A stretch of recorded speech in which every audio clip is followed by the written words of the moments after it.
জানেন নাকি নবী আপনার মেয়ে ফাতেমা জান্নাতি মহিলাদের সর্দারিনী সাইয়্যিদাতুন নিসা আহলিল জান্নাহ। নবী বললেন হ্যাঁ আমি এটা জানি, করছে রব্বে কাবা ঘোষণা। জিবরাইল বলে নবী তাইলে আর খবর জানেন না? কি খবর রে জিবরাইল, কি খবর ভাইয়া বলো বলো। বলতেছেন ওগো নবী মুহাম্মদ, আল্লাহ রাব্বুল আলামিন বলে দিয়েছেন, আল্লাহ পাক বলে দিয়েছেন আপনার মেয়ে জান্নাতি মহিলাদের সর্দারিনী।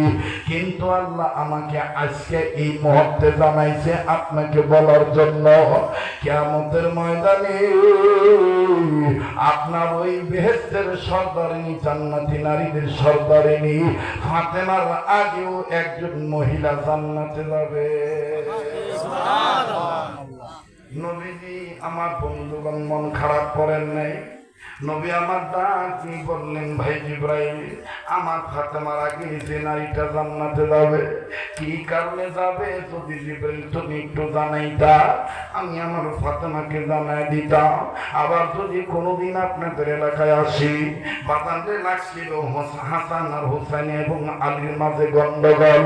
হাসান আর হুসাইন বলতেছে আমার মায়ের আগে কেউ জান্নাতে যাইতে পারবে না।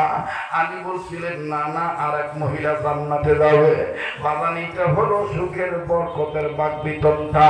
পারিবারিক মধ্যে বাগান ফ্যামিলি এডুকেশন, ফ্যামিলির মধ্যে বাগান পারিবারিক। যেমন আমার ছেলে মেয়ে আমার বউকে নিয়ে, কখনো ছেলে মেয়ে মাকে নিয়ে আমার সাথে ঝগড়া করে, আবার কখনো মাকে মায়ের সাথে বাবাকে নিয়ে ঝগড়া করে। এটা ঝগড়া নয়, এটা হলো পারিবারিক আলোচনা, পর্যালোচনা। ভাইজান আলী বলতেছেন ফাতেমার আগে তোমাদের মায়ের আগে একজন মহিলা জান্নাতে। এই বারবার অনেক যন্ত্রণায় করছে, আগামী থেকে সেবক রাখবা। এমনি এলোমেলো হইলো জানলা, বারবার উঠতেছে, বারবার নামতে থাক।